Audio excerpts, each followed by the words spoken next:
Ako po si Marisa, 26 years old. Hindi ko po tunay na pangalan. Isang bagong kasal sa aking long-time boyfriend na si Clark. Hindi niya rin tunay na pangalan. Hindi naman nagkulang sa pagmamahal at kabaitan ng aking mister. Maasikaso, pati ito, at sweet. Pero ilang beses ko pa rin tinatanong ang sarili ko kung bakit sa kabila ng lahat ng iyon ay parang may kulang pa rin. Sapat ba ang pagmamahal kung ang aking ibang pangailangan ay hindi niya matugunan? Mag-isang buwan pa lang nang kami ay kinasala at ewan ko ba, naging boring na agad ang pagsasama naming mag-asawa. Marahil hindi na niya kayang isatisfied ako pagdating sa kama. Alam kong mali ang iniisip ko sa aking mister. Siguro'y masyado lang akong nag-e-expect rito dahil sa 10 taon naming magkarelasyon ay nirespeto niya ako. Hinintay niyang maikasal muna kami bago namin gawin ang bagay na iyon. At humahanga ako sa pagiging maginoo ng aking asawa sa akin. Working girl pala ako at ang asawa ko naman ay isang OFW. Madalas, 3 taon ang nagiging kontrata niya sa abroad dahil naka-assign siya sa land base. Alam kong mahirap ang kalagayan namin, pero nagtiis na lang rin ako dahil wala naman akong magagawa pa ron. Okay naman ang buhay naming mag-asawa. Hindi man nakikita, pero nagbe-video call naman araw-araw. Hanggang sa umuwi galing probinsya, ang Tio Rodolfo ng aking mister. Hindi niya tunay na pangalan. Alam ko na may asawa ito sa probinsya rin, na si Chiang Marieta. Hindi niya rin tunay na pangalan. May mga anak sila, ngunit malalaki na. Kaya't pa-travel na lang ang matanda kung saan niya gustong pumunta. Pensyonado na rin siya dahil isa rin siyang OFW noon. Ang kaibahan lamang nila ng aking asawa ay sea base. Opo, isang retired captain sa barko ang Chong Rodolfo. Pumanhik siya sa bahay ko isang araw, gayong wala ang aking asawa. At dahil sobrang init ng panahon, ay palagi akong naka-sleeveless at short lamang. Sanay naman na rin ako dahil nga nasa bahay lamang ako, at ako lang rin naman ang mag-isa rito. Inalok ko ang matanda ng makakain, ngunit nahalata ko sa mga mata niya kung saan siya nakatingin. Sa katawan ko kung hindi ako nagkakamali. Para maiba ang atensyon niya, tinawag ko siya at inalok naman ng inumin. Chong, gusto niyo ba ng drinks? Tanong ko, at kinuha ko na ang isang bote ng matapang na alak. Ngumisi ito sabay sumagot sa akin. Iha, ibang drinks naman palang gusto mo, pangpainit. Pabirong wika pa nito, pero alam kong may kahulugan at may nais siyang ipahiwatig ng mga oras na yun. Inulok ko siya ng may inom dahil sa tuwing umuwi ang asawa ko ay lagi niyang nakakasalo sa inuman ang matanda. Alam kong mahilig itong uminom base sa kwento ng mister ko na siyang napansin ko rin naman. Nang mayabot ko na ang alak rito, kumuha naman ako ng pulutan niya. Nang makabalik ako sa sala, sinadya akong yumuko para lalo siyang mabaliw. Ewan ko ba? Para akong may kung anong kapilihan o kalokohan ako ng mga oras na yon. Siguro ay dahil gusto ko ng excitement ng araw na yon. Lalo't palagi lang naman akong mag-isa sa bahay. Chong, maiwan ko muna kayo dito wika ko. Kaso'y nagulat na lang ako nang hawakan niya ang kamay ko. Hindi ko inaasahan na gagawin to ng matanda. Nagkatinginan kami at walang makaimik sa aming dalawa. Maski siya ay nagulat, kaya agad niyang binitawan ang kamay ko. Dali-dali akong umalis at nagkulong sa silid. Para kasing nagtaasan ang lahat ng balahibo ko.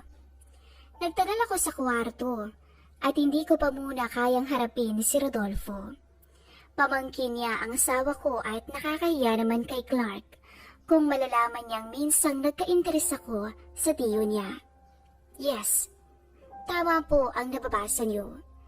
Kahit kasi may edad na ito, ay naroon pa rin ang apil nito. Gwapo pa rin. Ewan ko kung ako lang ang nakakapansin ng bagay na yun.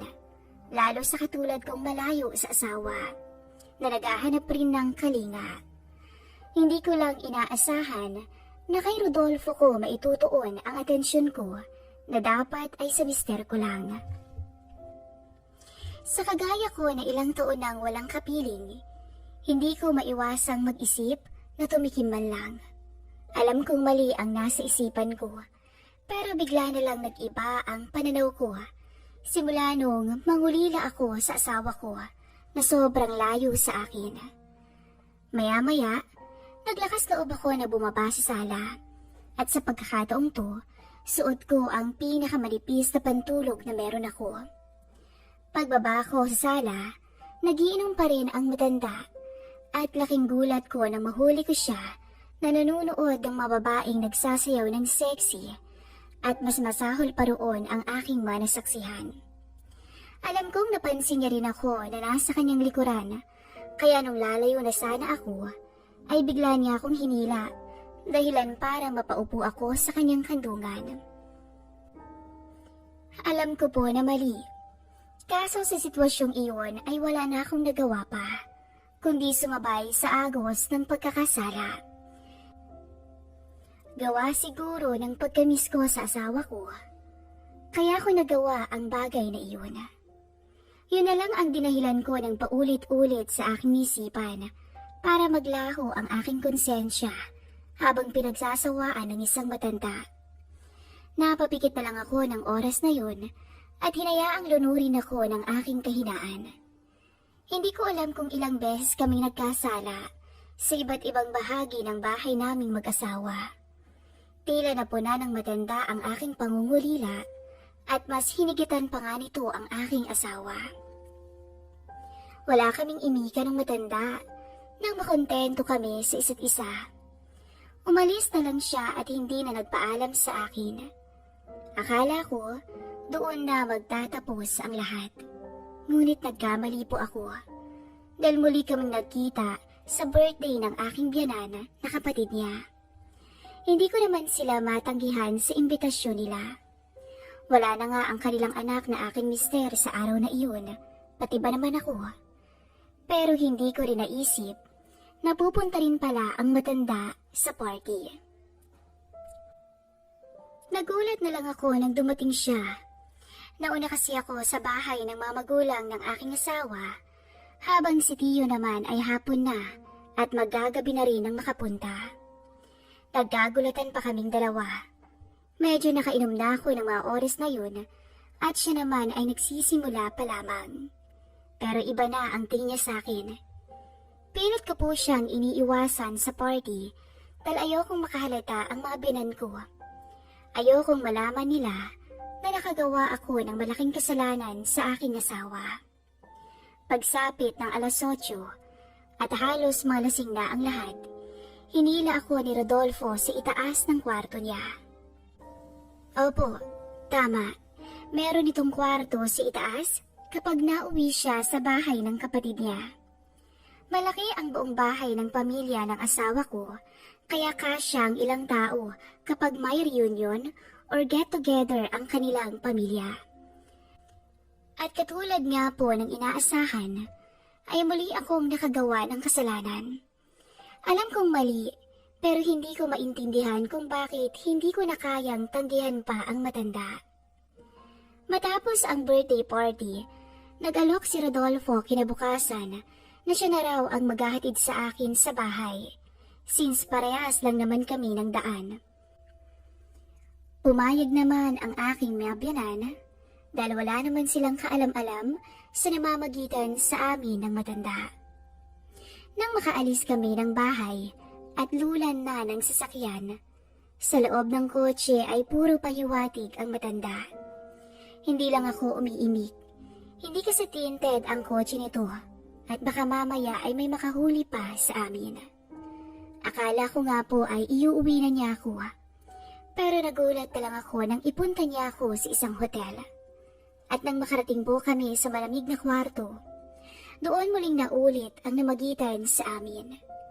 Sa bawat may mangyayari sa amin, ay pinaparamdam niya sa akin na hindi ko siya malilimutan. At ayun na nga po ang nangyari. Pagkatapos ng namagitan sa amin, napapadalas na ang pagbisita niya sa bahay naming mag-asawa.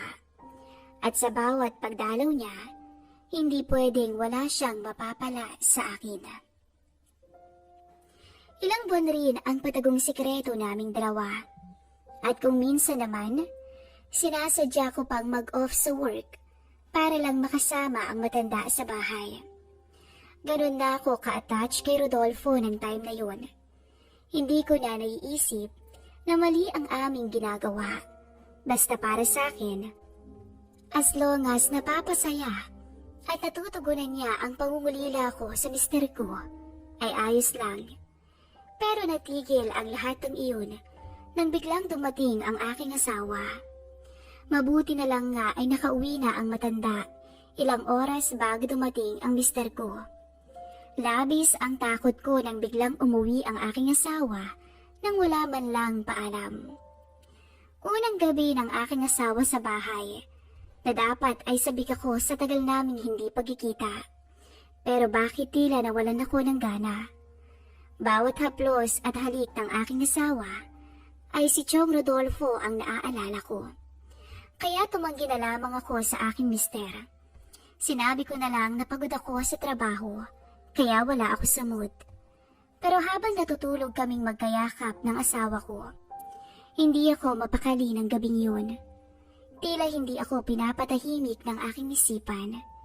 Hindi ko maalis si Rodolfo sa isip ko, kaya kinabukasan, pagkapasok ko sa work, agad kong tinawagan si Rodolfo at pinapunta ko siya sa Tagaytay. Sinadya kong malayo para walang makita sa amin. Pagdating niya, ay tila sobrang namiss ko siya, na hindi ko na naisip ang aking asawa o ang aking pagkakasala sa kanya. Basta't ang sa akin lang ay muli kong makasama sa tinatawag nilang bawal, si Rodolfo. Ilang oras naming sinulit ang bawat sandali. Kahit marinig ko ang pag-ring ng aking cellphone, ay tila wala akong naririnig. Masasabi kong hibang na nga ako sa matanda. Nang matapos ang namagitan sa amin, ay tinanong niya ako kung bakit kailangan ko pa siya, gayong nandyan na o nandyan na ang aking asawa. Isa lang ang sinagot ko sa kanya. Dahil baliw na ako sa kanya at mahal ko na siya. Nang marinig ito ng matanda, ay napangiti na lang ito tsaka ako niyakap. Gabi na nang makauwi ako ng bahay. Kita ko noon ang labis na pag-aalala sa mukha ng aking mister. Niyakap ako nito ng mahigpit at naramdaman ko ang paghikbi niya. Umiiyak ito at labis raw siyang nag-aalala sa akin dahil nga hindi niya ako matawagan at baka raw may nangyari na ngang masama sa akin. Kanina kasi pa niya ako tinatawagan at hindi raw ako sumasagot. Sa mga oras na iyon, para akong binuhusan ng malamig na tubig. Tila natauhan ako sa aking pinaggagagawang kalokohan. Sa kabila ng lahat, ay heto, mahal ako ng aking asawa at nag-aalala para sa akin. Sobra na akong nagigilty. Gustuhin ko mang umamin, ngunit alam kong malaking gulo ito, hindi lang sa aming mag-asawa, kundi sa pamilya nila. Ayoko namang magkasira sila nang dahil lamang sa akin. Kaya nakapagdesisyon na rin ako na iwasan at kalimutan si Rodolfo. Inihukay ko na lamang sa limot ang lahat-lahat ng namagitan sa amin. Kahit pa alam kong mahirap ito sa akin dahil talaga namang nahibang ako sa kanya. Muli akong nagsimula kasama ang aking asawa. Hindi na kasi siya umalis dahil may sapat naman na raw siyang ipon para sa itatayo naming negosyo. Masayang-masaya ako noon sa naging desisyon ng aking asawa. Ngunit ang kaligayahang iyon ay nabalot ng pagkatakot nang minsang makaramdam ako ng hilo at kakaibang pakiramdam. At alam ko, nabuntis ako. Alam kong buntis ako. Base sa mga kakilala ko na nagbuntis, ay ganito ang kanilang nararamdamang senyales. Ang problema ko ay kung paano ko sasabihin sa aking asawa na buntis ako. At ang Tio Rodolfo niya ang ama ng dinadala ko. Mas lalong hindi ko pwedeng ipaalam sa matanda ang nangyayari sa akin. Ilang beses ko na rin po na pinag-isipan kung ipapatanggal ko ang baby. Kaso alam kong kung gagawin ko iyon, ay mas lalaki pa o mas malaking kasalanan pa. Gulong-gulo na ako at hindi ko alam ang aking gagawin. Sana'y mabigyan niyo ako ng payo. Hanggang dito na lang at lubos na umaasa, Marisa.